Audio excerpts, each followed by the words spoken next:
down in my drain now, and I've got a fire break, which is a four-wheeler access trail that runs all the way down the edge of this big flat bottom.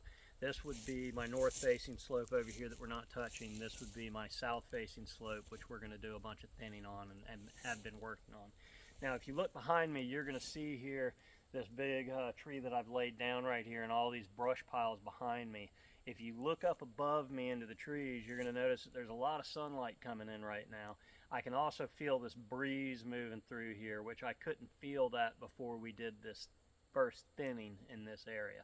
So I was able to open up a lot in this bottom right here with a chainsaw alone, and I've been enjoying dropping these bigger trees because you get that instant light in right away.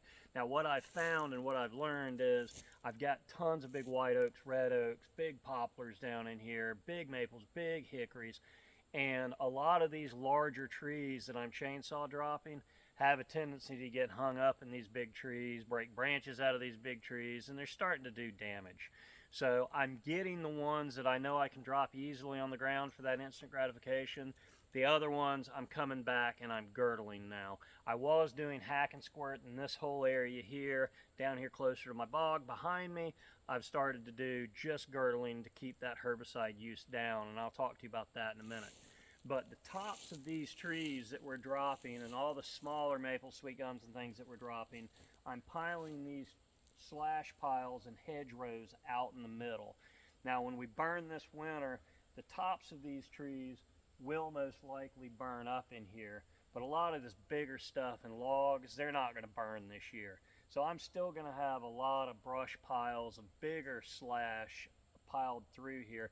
That's great for all the birds to get up in and get nesting materials and hunt bugs in. It's great for turkeys to scratch around.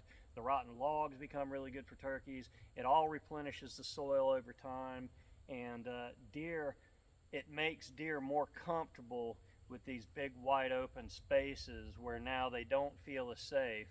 They can see a lot farther, they can probably smell better, but it gives them areas to bed where they don't feel like they're exposed and out in the open.